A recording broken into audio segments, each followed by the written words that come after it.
नमस्कार दोस्तों, मैं सचिन कुमार आपके लिए दिल्ली पुलिस कांस्टेबल के मैथ्स के कुछ इंपॉर्टेंट क्वेश्चनों को लेके आया हूं।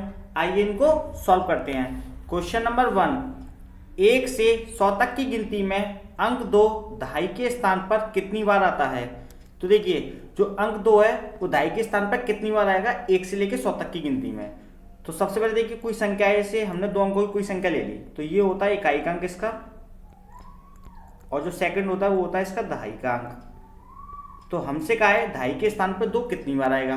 तो देखिए, 20 से लेके 29 तक की गिनती में ये कितनी बार आता है, 10 बार आता है। तो देखिए कैसे, जैसे 20, 21, 22, 23, 24, 25, 26, 27, 28 और 29। तो सब में दहाई के स्थान पे देखिए 2 है। यहाँ पे केवल 1 से लेके 100 तक की गिनती में 20 से लेके 29 तक ही आएगा। कितनी बार आएगा, देखिए 1, 2, 3, 4, 5, 6, 7, 8, 9 और 10, यानी कि 10 टाइम्स आएगा। 1 से लेके 100 तक की गिनती में अंक 2 दहाई के स्थान पर कितनी बार आएगा, सिर्फ 10 बार आएगा। यानी कि ऑप्शन नंबर सी आपका बिल्कुल सही है।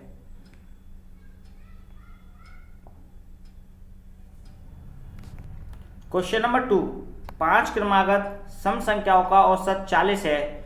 इन संख्याओं में सबसे छोटी संख्या का मान ज्ञात कीजिए। क्वेश्चन में हमको दिया है 5 क्रमागत सम संख्याओं का एवरेज दे रखा है 40 है, यानी कि 1, 2, 3, 4, 5 ये 5 क्रमागत संख्या मान लेते हैं। इनका एवरेज कितना है, 40 है। तो एवरेज जो होता है हमेशा बीच की वैल्यू होती है, तो बीच की संख्या हो गई मान लीजिए एवरेज। 5 संख्याओं का एवरेज कितना हो गया, 40।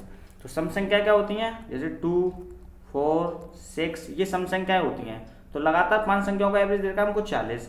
तो देखिए 2 इससे छोटी होंगी और 2 इससे बड़ी होंगी।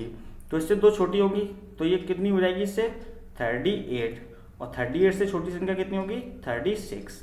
ठीक है, और इसी प्रकार से 2 बड़ी होंगी 42 और 44। हमसे कहा है क्वेश्चन में सबसे छोटी संख्या का मान बताइए, तो सबसे छोटी संख्या कितनी हो जाएगी, 36। ये हो जाएगा आपका इस क्वेश्चन का आंसर, यानी कि ऑप्शन नंबर डी आपका बिल्कुल सही है। आप इसको चेक भी कर सकते हैं। इन सबको ऐड करेंगे तो कितना हो जाएगा आपका, 200 हो जाएगा। ये हो जाएगा आपका सम आ जाएगा। क्या हो जाएगा, सम। नंबर कितने हैं जी, नंबर आपको दे रखे हैं 5 है ये। तो एवरेज निकालने के लिए हम क्या करते हैं कि सम अपॉन नंबर करते हैं, सम अपॉन नंबर। ठीक है, सम कितना है हमारा 200, नंबर हमारे कितने हैं 5, इसे डिवाइड देंगे तो एवरेज कितना आएगा 40। ठीक है, तो 5 संख्याओं का औसत मैंने आपको बता दिया था कितना है पहले, 40। क्वेश्चन में हमको ये दे रखा था, लेकिन आपका आंसर कितना हो जाएगा, हमसे पूछी थी सबसे छोटी संख्या, तो सबसे छोटी संख्या कितनी हो जाएगी, 36। क्वेश्चन नंबर 3, इस संख्या का हमको एलसीएम लेना है। ठीक है, तो देखिए 0.63 लिख रहा है, तो इसको हम लिख सकते हैं 63, और यहाँ से पॉइंट हटाएंगे तो नीचे डिवाइड कर लेंगे किसका, 100 का। ठीक है, इस प्रकार से लिख रहा है 10.2, 10.5, तो इसको लिखेंगे 105 लिख लीजिए, पॉइंट हटाएंगे नीचे डिवाइड कर लेंगे किसका, 10 का। ठीक है, 2.1 लिख रहा है तो इसको लिख लीजिए 21, और पॉइंट हटाएंगे नीचे डिवाइड कर दे देंगे 10 का। इसी प्रकार के 4.20 लिखा है, पॉइंट हटाएंगे तो नीचे डिवाइड कर देंगे 100 का, यानी कि 420/100। ठीक है, एक जीरो से एक जीरो हटा दीजिए हल्के।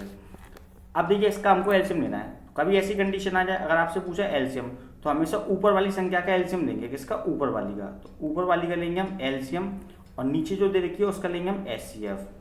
नीचे वाली वैल्यू को लेंगे एचसीएफ और ऊपर वाली वैल्यू को लेंगे एलसीएम। तो 63, 105, 21 और 42 का जो एलसीएम होता है वो होता है 630। ठीक है, 630 एक ऐसी संख्या है जो 63 से, 105 से, 21 से और 42 से सबसे डिवाइड हो जाएगी, तो वो एलसीएम होता है।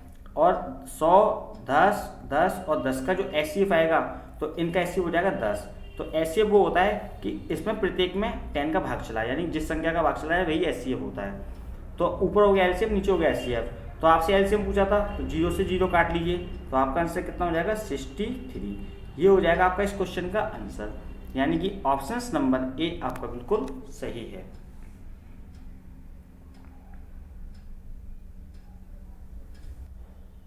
क्वेश्चन नंबर 4, 0.0236 की सही अभिव्यक्ति क्या है। तो हमसे पूछा है इन 4 ऑप्शंस में से कौन सा सही है, यानी कि इसमें डिवाइड देके कौन सी वैल्यू आएगी। तो देखिए इस क्वेश्चन को हम ऑप्शन से ही सॉल्व कर लेते हैं। तो 550 का 133 में अगर डिवाइड लगाते हैं तो हमारा आ जाएगा 0.2418। ठीक है, इसी प्रकार से अगर हम 1000 का 236 में डिवाइड लगाएंगे तो हमारा कितना आ जाएगा 0.236। ठीक है, इसी प्रकार से अगर आप इसमें डिवाइड लगाएंगे तो ये देखिए कितना हो जाएगा 2036 हो जाएगा। 1000 को गुणा 2 से करेंगे 2036 बट्टे 1000 और 1000 के इसमें डिवाइड देंगे तो हमारी ये वैल्यू कितनी निकल आएगी 2.036। इसी प्रकार का 550 का 13 में डिवाइड देंगे तो जो हमारी संख्या निकल जाएगी 0.0236 और 36। ठीक है, यानी कि देखिए ऑप्शंस नंबर डी इसका बिल्कुल मैच कर रहा है, क्योंकि ये जो 36 ऊपर जो बार लगा है ना, इसका मतलब होता है पीछे 36 जैसे 2 अंकों पे लगा हुआ है तो यही रिपीट होगा। तो 550 का 13 में डिवाइड देने पे ये आएगा, यानी कि ऑप्शंस नंबर डी आपका बिल्कुल सही है।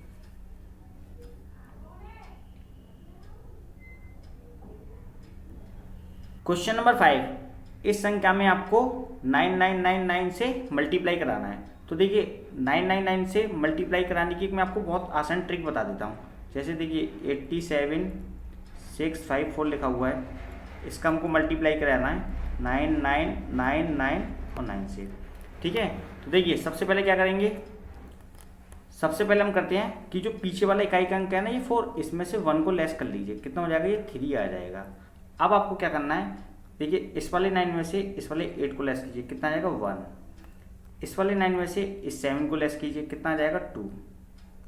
इस वाले 9 में से इस 6 को लेस कीजिए, कितना आएगा आपका 3। इस वाले 9 में से इसको लेस कीजिए, कितना आ जाएगा आपका 4। और ये वाले 9 में से आपको 4 नहीं बल्कि ये वाला 3 लेस करना है, इसको लेस करेंगे कितना आ जाएगा 6। अब आपकी जो भी संख्याएं आगे बची है ना उनको डायरेक्ट बता दीजिए। देखिए 8 7 6 5 और आपको ये 4 नहीं उतारना बल्कि ये वाला 3 उतारना है। ठीक है, तो आपका आंसर हो जाएगा 8 7 6 5 3 1 2 3 4 6, यानी कि ऑप्शन नंबर बी आपका बिल्कुल सही है। क्वेश्चन नंबर 6, 5 सेंटीमीटर लंबाई 4 सेंटीमीटर चौड़ाई और 3 सेंटीमीटर ऊंचाई के षटफलक का विकर्ण कितना होगा। तो देखिए षटफलक का जो विकर्ण होता है वो होता है रूट के अंदर l² plus b² plus h²। तो आपको कुछ नहीं करना है, डायरेक्ट मान रख देना है। तो देखिए l कितना दे रखा है आपको 5, यानी 5 का स्क्वायर, प्लस b आपको दे रखा है 4, तो 4 का स्क्वायर, प्लस h आपको दे रखा है 3, तो 3 का स्क्वायर।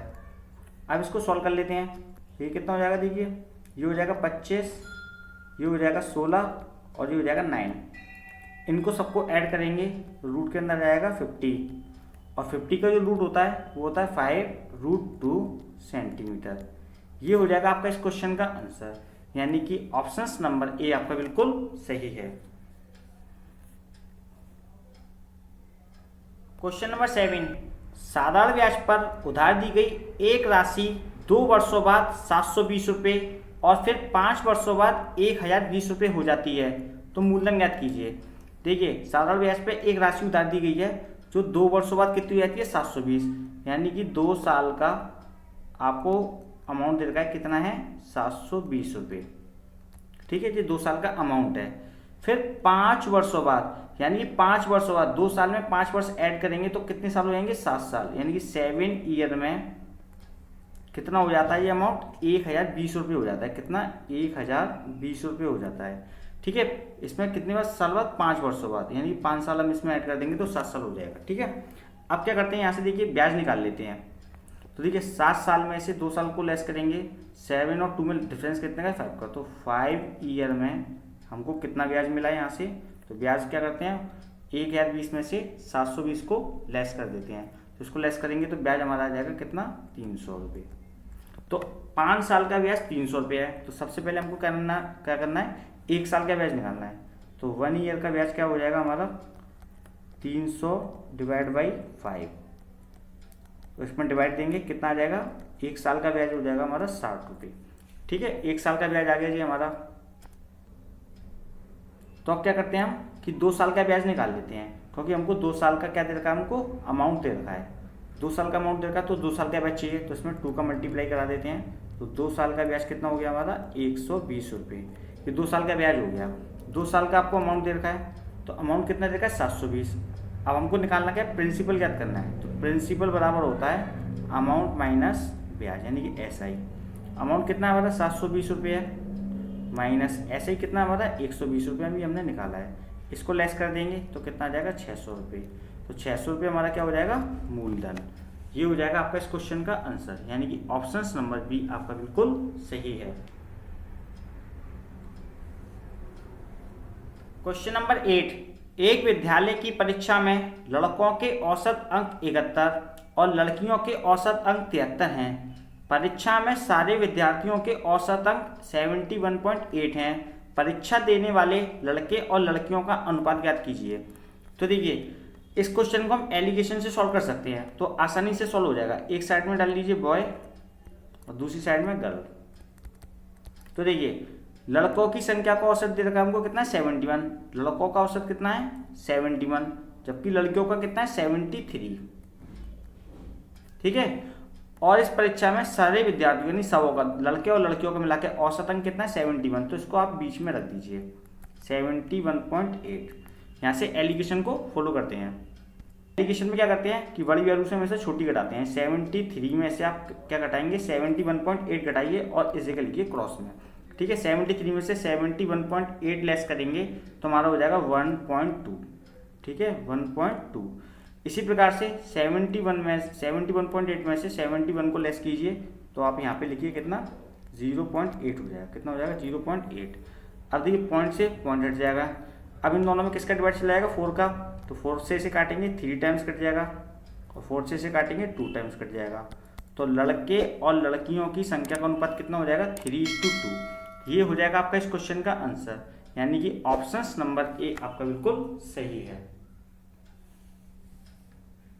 क्वेश्चन नंबर 9, एक संख्या में से 10% कम करने पर वह 30 हो जाती है, तो वह संख्या क्या है। तो देखिए, मानते हैं वह संख्या हमारी x है। क्या है x, इसी में से इसका क्या करते हैं 10% कम कर देते हैं। ये x का 10% कम करेंगे तो हमसे क्या कह रहा है वह संख्या कितनी हो जाती है 30 हो जाती है, यानी इसमें से इसको लेस करेंगे तो ये कितनी हो जाती है 30 हो जाती है। अब देखिए, एक 0 से एक 0 काट लीजिए, ये क्या हो जाएगा हमारा x माइनस x/10 हो जाएगा इक्वल 30। अब क्या करते हैं, ये हो जाएगा 10x और 10x में से एक x लेस होगा, कितना हो जाएगा 9x/10 इक्वल 30। यहाँ से x का मान फाइंड कर लेते हैं। 10 डिवाइड में मल्टीप्लाई में जाएगा और 9 मल्टीप्लाई में डिवाइड में आ जाएगा। तो इसको हम लिख सकते हैं x इक्वल 30 मल्टीप्लाई 10/9। इसको काटिए, 3 से कट जाएगा 10 टाइम्स और 3 से कट जाएगा 3 टाइम्स। ये कितना हो जाएगा 100 डिवाइड बाई 3 और इसमें डिवाइड देंगे 100 में तो 33/1/3। ये हो जाएगा आपका इस क्वेश्चन का आंसर, यानी कि ऑप्शन नंबर बी आपका बिल्कुल सही है।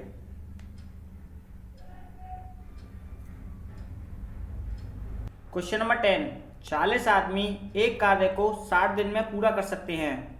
कुछ दिन बाद 10 आदमी कार्य छोड़कर चले जाते हैं, जिससे कार्य 70 दिन में पूरा होता है।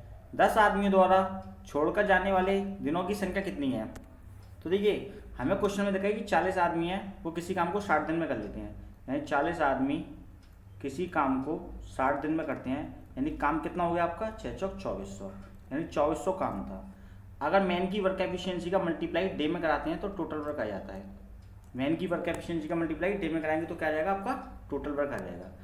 अब हमसे क्वेश्चन में कहा है कि 10 आदमी काम छोड़कर चले जाते हैं। 40 आदमी थे, कितने आदमी थे 40 आदमी थे, 10 इसमें से काम छोड़कर चले गए, हमारे पास आदमी कितने रह गए 30 रह गए।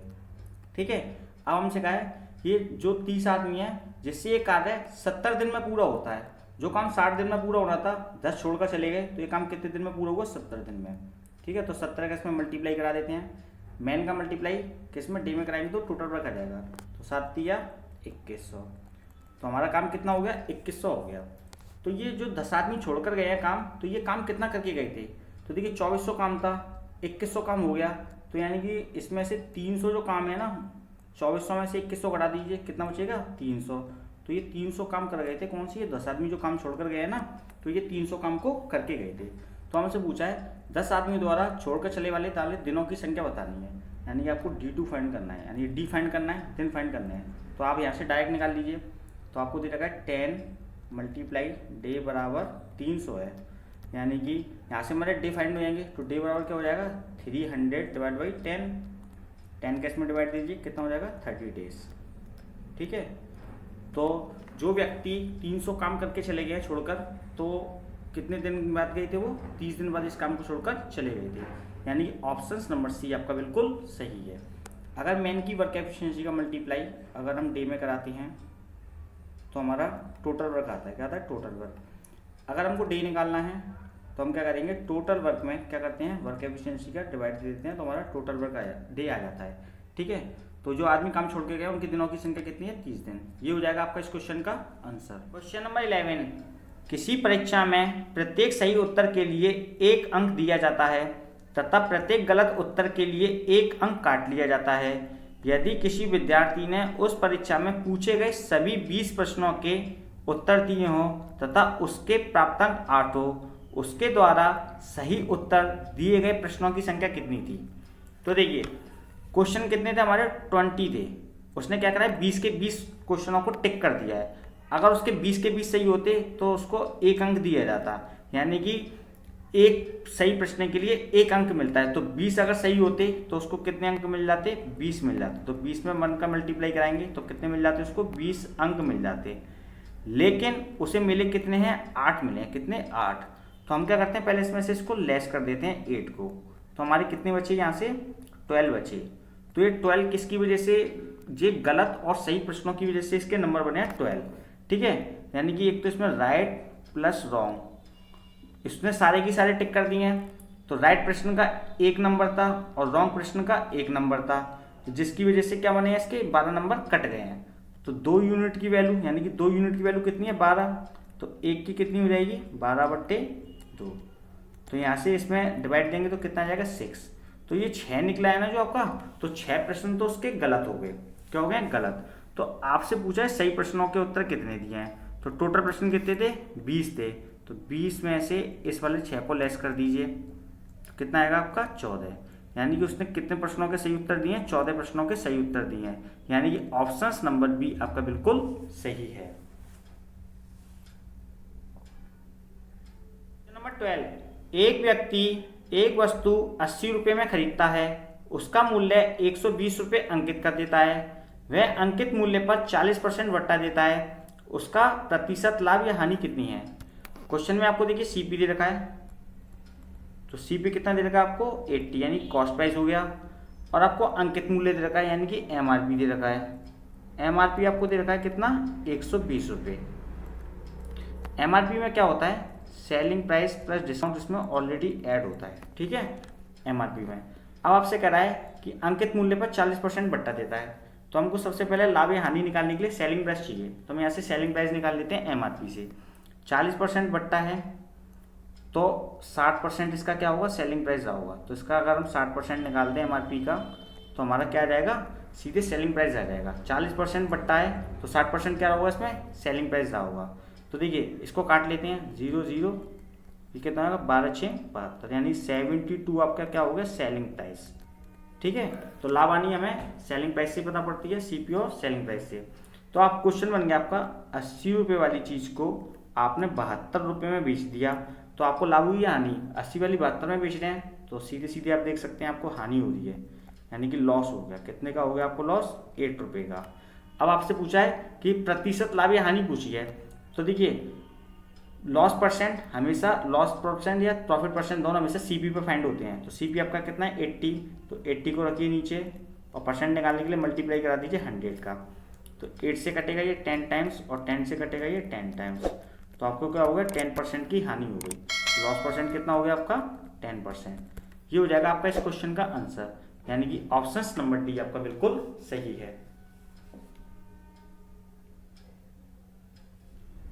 क्वेश्चन नंबर 13, एक विद्यार्थी 8 किलोमीटर प्रति घंटा की चाल से साइकिल चलाकर अपने विद्यालय 2.5 मिनट देरी से पहुंचता है। अगले दिन वह अपनी चाल 10 किलोमीटर प्रति घंटा कर देता है और विद्यालय 5 मिनट पहले पहुंच जाता है। विद्यालय से उसके घर की दूरी कितनी है। तो देखिए विद्यार्थी क्या कर रहा है 8 किलोमीटर प्रति घंटा की चाल से चल रहा है, यानी कि 8 किलोमीटर पर आवर की स्पीड से अगर जाता है तो अपने विद्यालय कितनी देर 2.5 मिनट देरी से पहुंचता है। यानी 2.5 मिनट देरी से पहुंचता है। ठीक है, या माइनस लगा देते हैं, इसका मतलब देरी हो गया। अब दूसरे दिन क्या करता है, 10 किलोमीटर प्रति आवर से जाता है, 10 किलोमीटर पर आवर की गति से जाता है, तो 5 मिनट पहले पहुंच जाता है। 5 मिनट पहले का मतलब प्लस कर देते हैं इसको। ठीक है, अब क्या करते हैं, सबसे पहले इसका एलसीएम ले लेते हैं इन वैल्यू का, 8 और 10 का। इसका एलसीएम कितना जाएगा, 40 हो जाएगा, यानी 40 में 8 का भी डिवाइड चला जाएगा और 10 का भी चला जाएगा। अब यहाँ से क्या करते हैं, मान के चलते हैं जो विद्यालय की दूरी है वो 40 किलोमीटर है। ठीक है, यहाँ से टाइम निकाल लेते हैं। 8 का डिवाइड देंगे 40 में तो कितने टाइम जाएगा, 5 टाइम्स जाएगा। ठीक है, और 10 का डिवाइड देंगे 40 में तो कितनी टाइम जाएगा, 4 टाइम्स जाएगा।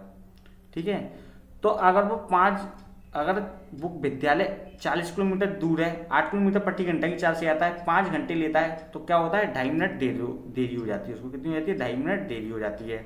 और 10 किलोमीटर प्रति घंटे की चाल से आता है, 40 किलोमीटर की दूरी, तो 5 घंटे में उसको कितना लगता है, 5 मिनट पहले पहुंच जाता है। तो सबसे पहले हम क्या करते हैं क्वेश्चन में कि इनके टाइम का डिफरेंस देख लेते हैं कि टाइम का डिफरेंस कितना आता है। यहाँ से देखिए 2.5 मिनट देरी से पहुंचा है। अगर सही समय यहाँ पे बीच में है, मान के चलिए अगर विद्यालय मान के चलिए 7 बजे खुलता है, 7 बजे से क्या होता है, 7 बजे खुलता है, तो ये क्या कर रहा है कि इस स्पीड से जा रहा है तो 2.5 मिनट लेट हो जाता है, और इस स्पीड से जा रहा है तो 5 मिनट पहले पहुंच जाता है। तो इनके बीच का डिफरेंस कितना हो जाएगा, इनके बीच का डिफरेंस हो जाएगा 7.5। इनको ऐड कर लीजिए।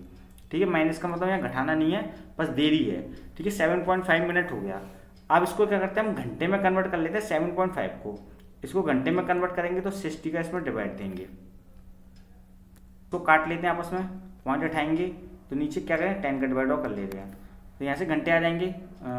ये कट जाएगा किससे, 15 से कट जाएगा कितने टाइम्स, 5 टाइम्स, और 15 से कट जाएगा 4 टाइम्स, और 5 से कट जाएगा 2 टाइम्स, तो ये हो जाएगा आपका 1/8 घंटे।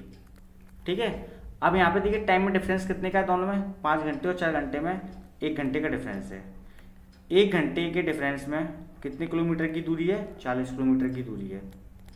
ठीक है, तो आपको निकालनी कितनी की, 1/8 घंटे की निकालनी, तो इसमें 1/8 का मल्टीप्लाई करा दीजिए, तो 8 पंजे 40, 5 किलोमीटर, यानी कि विद्यालय से उसके घर के बीच की दूरी कितनी है, 5 किलोमीटर। ये हो जाएगा आपका इस क्वेश्चन का आंसर, यानी कि ऑप्शन नंबर सी आपका बिल्कुल सही है।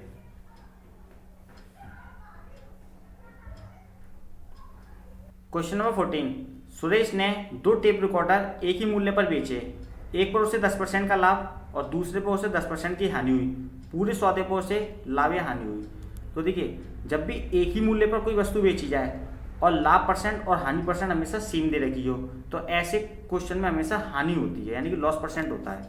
तो देखिए लॉस परसेंट बराबर, आप इसको डायरेक्ट निकाल सकते हैं, फॉर्मूला बता दे रहा हूँ आपको, x²/100%। ठीक है, इससे आप इसको डायरेक्ट सॉल्व कर सकते हैं। तो देखिए 10% का लॉस हो रहा है, 10% की हानि हो रही है, तो आप करके 10 का स्क्वायर कर लीजिए अपॉन 100%, तो ये कितना हो जाएगा, 100/100 हो जाएगा परसेंट। तो 100 से 100 में डिवाइड देंगे तो 1% का लॉस हो जाएगा। क्या हो जाएगा, 1% का लॉस, यानी कि ऑप्शन नंबर बी आपका बिल्कुल सही है। मैं इसको आपको पूरे कंसेप्ट से भी बताता हूँ। ठीक है, आइए पूरे कंसेप्ट से देखते हैं इसको। तो देखिए, हमसे क्वेश्चन में कहा था कि सुरेश ने 2 टेप रिकॉर्डर एक ही मूल्य पर बेचे हैं, एक पर उसे 10% का लाभ होता है, यानी कि एक साइड में डाल लीजिए CP और दूसरी साइड में डाल लीजिए आप SP, यानी कि सेलिंग प्राइस। ठीक है, तो देखिए 10% का पहले फ्रैक्शन बनाते हैं। 10% का जो फ्रैक्शन होता है वो होता है 1/10। तो नीचे वाली वैल्यू आपकी CP होती है, ऊपर आपका प्रॉफिट है। तो 10 वाली वस्तु पे 1 रुपये का प्रॉफिट हुआ है, तो सेलिंग प्राइस कितना रहा होगा आपको, 11 रहा होगा, यानी 10 वाली वस्तु को आपने कितने में बेचा होगा, 11 में बेचा होगा। ठीक है, नेक्स्ट लाइन में कह रहा है दूसरी वस्तु को उससे 10% की हानि होती है, तो 10% का जो फ्रैक्शन होता है वो होता है 1/10। अब की बार हानि कह रहा है, नीचे CP है, ऊपर क्या है, लॉस। तो 10 वाली वस्तु पर आपको 1 का लॉस हो रहा है, 10 वाली वस्तु को बेचने पर आपको 1 का लॉस हो रहा है, यानी कि आपने बेची कितने में होगी, इसको 9 में बेची होगी, तो यहाँ पर सेलिंग प्राइस कितना हो जाएगा आपका, 9 हो जाएगा। ठीक है, अब समझिए पूरे सौदे पर उसे कुल लाभ या हानि हुई। तो सबसे पहले क्या करते हैं, हमसे एक आया क्वेश्चन में एक ही मूल्य पर बेचते हैं, तो सबसे पहले यहाँ पे सेलिंग प्राइस को इक्वल करते हैं। के लिए ऊपर 9 का मल्टीप्लाई करा दीजिए और नीचे 11 का करा दीजिए, ये हो जाएगा आपका 99 और ये हो जाएगा आपका 99। सेलिंग प्राइस आपका 99 हो गया। अब देखिए यहाँ पे 9 का कराए तो CP में भी 9 का कराना पड़ेगा, और यहाँ 11 का कराए तो यहाँ भी 11 का कराना पड़ेगा। ये हो जाएगा आपका कितना, 90 और ये कितना हो जाएगा आपका 110। अब टोटल सी पी आपका कितना हो गया 200 200 और टोटल एस पी कितना हो गया 198। अब आप देख सकते हैं 200 वाली वस्तु को आपने 198 में बेचा है, 200 वाली वस्तु को कितने बेच दिया है 198 में बेच दिया है। तो सीधे सीधे देख सकते हैं यहाँ से आपको क्या हो गया लॉस हो गया, क्या हो गया लॉस हो गया। कितने का लॉस हो रहा है आपको यहाँ से 2 का लॉस हो रहा है। लॉस परसेंट हमेशा कहाँ से फाइंड करते हैं सीपी से फाइंड करते हैं। तो सीपी को रखो नीचे और परसेंट निकालने के लिए मल्टीप्लाई करा दीजिए 100 का। आप इसको डायरेक्ट काट दीजिए, ये 2 से कटेगा 100 टाइम्स और 100 से 100 कट जाएगा 1 टाइम्स, यानी 1% का लॉस। ये हो जाएगा आपका इस क्वेश्चन का आंसर, यानी कि ऑप्शन नंबर बी आपका बिल्कुल सही है।